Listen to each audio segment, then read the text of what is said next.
नमस्कार साथियों, आपके अपने YouTube चैनल गोयल प्लेटफॉर्म पर आप सभी का स्वागत है।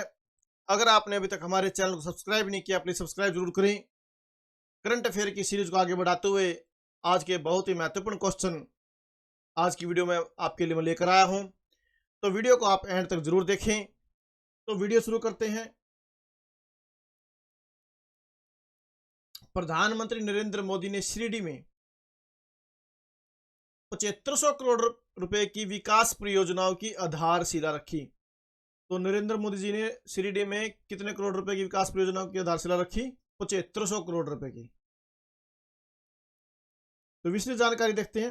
प्रधानमंत्री श्री नरेंद्र मोदी ने महाराष्ट्र के शिरडी अहमदनगर में स्वास्थ्य, रेल, सड़क, तेल और गैस जैसे क्षेत्रों में लगभग 7500 करोड़ रुपए की अनेक विकास परियोजनाओं का उद्घाटन किया, उन्हें राष्ट्र को समर्पित किया, उनकी आधारशिला रखी। कहां पर रखी है? शिरडी में, अहमदनगर में 7500 करोड़ रुपए की विकास परियोजनाओं की आधारशिला रखी। आगे देखते हैं। गोवा में 37वीं राष्ट्रीय खेलों का रंगारंग शुभारंभ। तो 37वें राष्ट्रीय खेलों का रंगारंग शुभारंभ कहां किया गया? गोवा में किया गया। तो विस्तृत जानकारी देखते हैं। प्रधानमंत्री श्री नरेंद्र मोदी ने मडगांव, गोवा के पंडित जवाहरलाल नेहरू स्टेडियम में, कहां पर? पंडित जवाहरलाल नेहरू स्टेडियम में 37वें राष्ट्रीय खेलों का उद्घाटन किया। खेलों का आयोजन कब से कब तक होगा? 26 अक्टूबर से लेकर 9 नवंबर तक होगा और देश भर से 10,000 से ज्यादा एथलीट हिस्सा लेंगे। ये खिलाड़ी 28 स्थानों पर 43 खेलों में प्रतिस्पर्धा करेंगे। राष्ट्रीय खेल गोवा में पहली बार आयोजित हो रहे 37वें राष्ट्रीय खेलों का शुभंकर मोगा है। तो शुभंकर क्या है? मोगा है।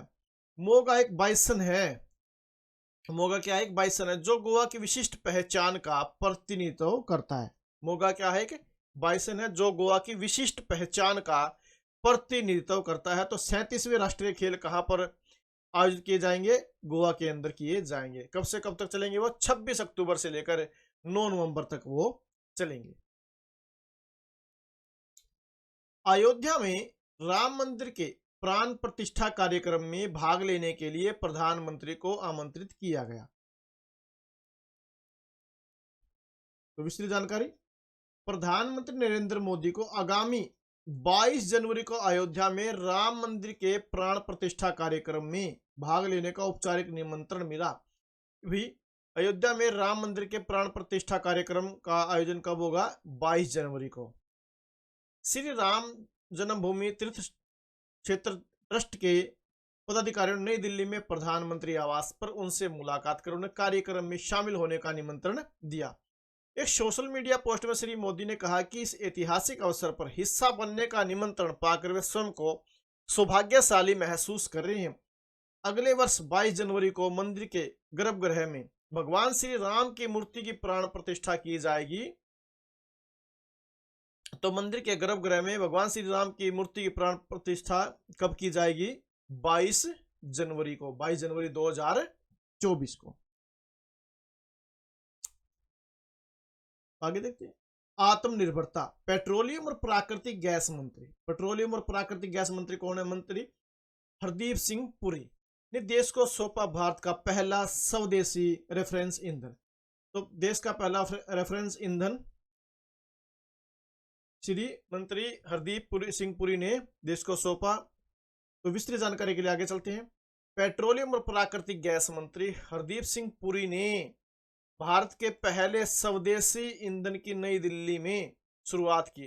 तो पहला स्वदेशी ईंधन क्या है? यो रेफरेंस।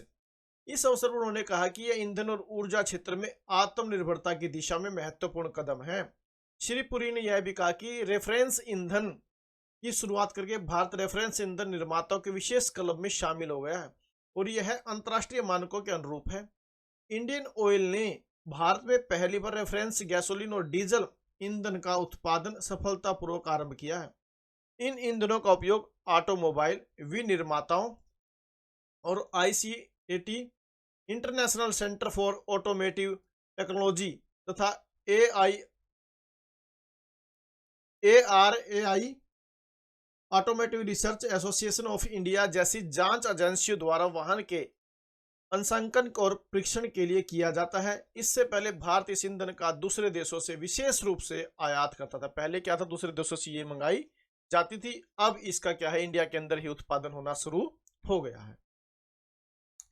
आगे, उत्तराखंड देहरादून के वन अनुसंधान संस्थान में 2 दिवसीय कंट्री लेड इनिशिएटिव का आयोजन शुरू। तो क्या है ये, विस्तृत जानकारी देखते हैं। पर्यावरण, वन और जलवायु परिवर्तन मंत्रालय 26 से 28 अक्टूबर 2023 तक वन अनुसंधान संस्थान AFRI देहरादून उत्तराखंड में United nation forum on forest के हिस्से के रूप में कंट्री लेड इनिशिएटिव कार्यक्रम का आयोजन कर रहा है। तो कंट्री लेड इनिशिएटिव का कार्यक्रम का आयोजन कहां पर होगा, ये होगा आपका देहरादून के अंदर होगा। कब से कब तक होगा, 26 से 28 अक्टूबर 2023 तक। लगभग 40 देशों और 20 अंतर्राष्ट्रीय संगठनों के 70 से अधिक प्रतिनिधि जंगल की आग और वन प्रमाणन पर चर्चा के लिए इस कंट्री लेड इनिशिएटिव में व्यक्तिगत और ऑनलाइन दोनों तरह से भाग ले रहे हैं। तो कितने देशों के प्रतिनिधि इसके अंदर भाग ले रहे हैं, 40 देशों।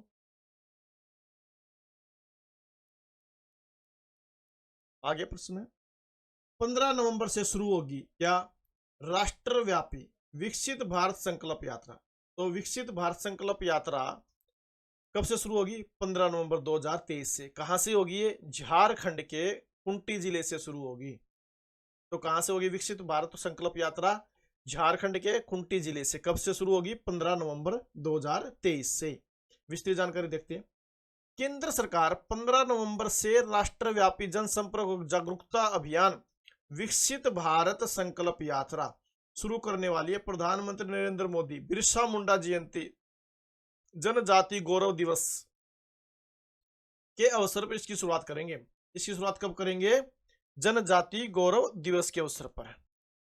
सूचना और प्रसारण सचिव अपूर्व चंद्र के अनुसार झारखंड के खूंटी जिले से इसकी शुरुआत की होगी। कहां से शुरुआत होगी, झारखंड के खूंटी जिले से, जिसमें 22 नवंबर 2023 से 25 जनवरी 2024 तक देश भर के विशेष जिलों को कवर किया जाएगा। राजस्थान, मध्य प्रदेश, छत्तीसगढ़, तेलंगाना, मिजोरम में आगामी विधानसभा चुनाव के कारण इन राज्यों में बाद में यह यात्रा शुरू की जाएगी। यानी कि यहाँ पर विधानसभा के इलेक्शन है, तो इसलिए यहाँ पर शुरू नहीं होगी।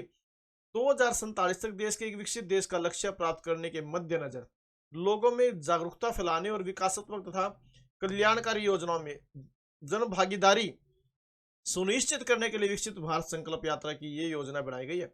यात्रा के दौरान जल जीवन मिशन, आयुष्मान भारत योजना, प्रधानमंत्री गरीब कल्याण अन्न योजना, प्रधानमंत्री मुद्रा योजना, जन धन योजना, PM आवास योजना, PM प्रणाम योजना, यूरिया सब्सिडी योजना सहित 20 योजनाओं की प्रमुख विशेषताओं का प्रदर्शन किया जाएगा। फिल्म अभिनेता राजकुमार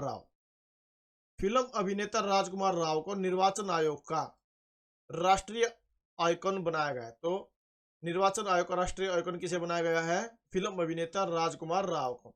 युवा मतदाताओं को मिलेगी प्रेरणा। तो विस्तृत जानकारी के लिए नीचे देखते हैं क्या है।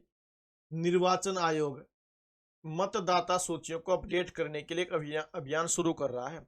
इसमें विशेष रूप से भावी युवा मतदाताओं पर अधिक ध्यान दिया जाएगा। यह अभियान उन 5 राज्यों में नहीं होगा जहां इस वर्ष विधानसभा चुनाव होने हैं। फिल्म अभिनेता राजकुमार राव को निर्वाचन आयोग का राष्ट्रीय आइकन नियुक्त किए जाने के बाद मुख्य निर्वाचन आयुक्त राजीव कुमार ने कहा कि 17 वर्ष से अधिक की आयु के युवा मतदाता सूची में अपने नाम दर्ज कराने के लिए आवेदन कर सकते हैं। मुख्य निर्वाचन आयुक्त ने कहा कि मतदाता सूची प्रत्येक तिमाही में अपडेट की जाएगी। कब की जाएगी, प्रत्येक तिमाही में। और 18 वर्ष की आयु पूरी करने वाले युवा अगली तिमाही में अपना नाम पंजीकृत करा सकते हैं। श्री राजीव कुमार ने बताया कि इस वर्ष देश में मतदाताओं की संख्या बढ़कर कितनी हो गई है, 95 करोड़ से अधिक हो जाएगी। कितनी हो जाएगी, 95 करोड़ से अधिक, और जो कि 1962 की तुलना में कितनी है, 4 गुना अधिक है। मानव रहित विमान प्रणाली के लिए प्रमाणन योजना को सरकार की मंजूरी। नगर विमानन मंत्रालय ने कहा कि उसने इस वर्ष 26 जनवरी को आधिकारिक राजपत्र में मानव रहित विमान प्रणाली के लिए प्रमाणन योजना को अधिसूचित कर दिया है। और सभी निर्माताओं की इस योजना के तहत मानकों का पालन करना आवश्यक है। मंत्रालय ने कहा कि ड्रोन संबंधित नियम, ड्रोन नियम 2021 और मंत्रालय द्वारा अधिसूचित इसके बाद के संशोधनों के तहत लागू होते हैं। ये संशोधन 25 अगस्त से प्रभावी है। ये नियम उन सभी व्यक्तियों पर लागू होते हैं जो भारत में पंजीकृत है।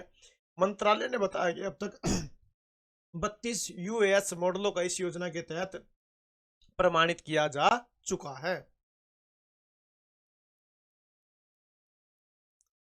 उपभोक्ता मामलों के मंत्रालय ने ई कॉमर्स प्लेटफॉर्म द्वारा अपनाए जाने वाले अनुचित तौर तरीकों की रोकथाम और उपभोक्ताओं को इसके लिए सरल समाधान प्रदान करने के लिए डार्क पैटर्न बस्टर हैकाथॉन 2023 की शुरुआत की। इसकी शुरुआत की डार्क पैटर्न बस्टर हैकाथॉन 2023। उपभोक्ता मामलों के सचिव रोहित कुमार सिंह, भाई उपभोक्ता मामलों के सचिव कौन है? रोहित कुमार सिंह और विशेष सचिव निधि खरे ने संयुक्त रूप से नई दिल्ली में इसकी शुरुआत की है। डार्क पैटर्न धोखाधड़ी का एक ऐसा तरीका जिसमें उपभोक्ताओं को भ्रामक सूचनाओं के माध्यम से धोखा दिया जा सकता है। उपभोक्ता मंत्रालय ने तकनीकी संस्थानों और सूचना प्रौद्योगिकी से संबंधित विशेषज्ञों को डार्क पैटर्न बस्टर हैकाथॉन में भाग लेने के लिए आमंत्रित किया है। दिल्ली में शुरू हुआ रेड लाइट ऑन गाड़ी ऑफ अभियान। तो रेड लाइट ऑफ गाड़ी ऑफ अभियान कहां शुरू हुआ? दिल्ली के अंदर। दिल्ली सरकार द्वारा प्रदूषण को नियंत्रित करने के लिए, तो यह अभियान क्यों शुरू किया गया? प्रदूषण को नियंत्रित करने के लिए राजधानी में रेड लाइट ऑन गाड़ी ऑफ अभियान शुरू किया गया। अभियान की शुरुआत दिल्ली सरकार के पर्यावरण मंत्री कौन है? गोपाल रॉय ने ITO चौराहे से की। कहां से शुरू किए? ITO चौराहे से। इस अवसर पर उन्होंने कहा कि दिल्ली में प्रदूषण को कम करने के लिए सरकार 15 बिंदु पर विंटर एक्शन प्लान बनाकर काम कर रही है। श्री रॉय ने कहा कि अगर राजधानी के लोग इस अभियान का पूरी तरह से पालन करते हैं तो दिल्ली के अंदर 15 से 20% तक वाहन प्रदूषण को कम किया जा सकता है। RBI ने निजी बैंकों और विदेशी बैंकों को 2 पूर्णकालिक निदेशक सुनिश्चित करने के लिए कहा। भारतीय रिजर्व बैंक RBI ने निजी बैंकों और विदेशी बैंकों की पूर्ण स्वामित्व वाली सहायक कंपनियों को उत्तराधिकारी योजना की सुविधा के लिए अपने बोर्ड में प्रबंध निदेशक और मुख्य कार्यकारी अधिकारी सहित कम से कम 2 पूर्णकालिक निदेशक सुनिश्चित करने के लिए कहा। कितने?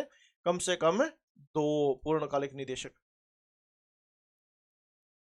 श्री धर्मेंद्र प्रधान ने श्री मनोहर लाल खट्टर के साथ हरियाणा को 124 PM श्री स्कूल समर्पित किए। श्री धर्मेंद्र प्रधान ने श्री मनोहर लाल खट्टर को हरियाणा में कितने श्री PM श्री स्कूल समर्पित किए? 124। केंद्रीय शिक्षा और कौशल विकास तथा उद्यमिता मंत्री श्री धर्मेंद्र प्रधान ने हरियाणा के मुख्यमंत्री श्री मनोहर लाल खट्टर के साथ हरियाणा को 124 PM श्री स्कूल समर्पित किए। इन स्कूलों में ICT लैब और स्मार्ट क्लासरूम भी होंगे। इनके अलावा मंत्रियों ने स्कूल ऐप और मोबाइल एप्लीकेशन निपुण को भी लॉन्च किया। इस अवसर पर बाल वाटिका 3 के लिए पुस्तकों तथा शिक्षण सामग्रियों का भी अनावरण किया गया। केंद्रीय गृह एवं सहकारिता मंत्री श्री अमित शाह ने नई दिल्ली में भारतीय बीज सहकारी समिति लिमिटेड द्वारा सहकारी क्षेत्र में उन्नत एवं पारंपरिक बीजोत्पादन पर राष्ट्रीय संगोष्ठी को संबोधित किया। फसल बीमा पोर्टल कवरेज का विस्तार करने के लिए सरकार 30,000 करोड़ का निवेश करेगी। 30,000 करोड़ का आवंटन योजना की गई है। फसलों के अतिरिक्त कृषि परिसंपत्तियों की एक विस्तृत श्रृंखला को शामिल करने के लिए बीमा कवरेज का विस्तार किया गया है। सीमा विवाद सुलझाने को चीन भूटान में समझौता। भूटान के विदेश मंत्री ने अपने चीनी समकक्ष के साथ बातचीत करने के लिए बीजिंग का दौरा किया।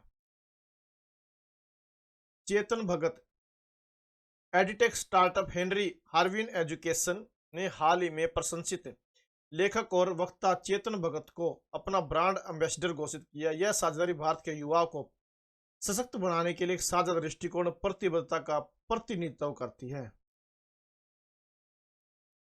विश्व बोनापन दिवस।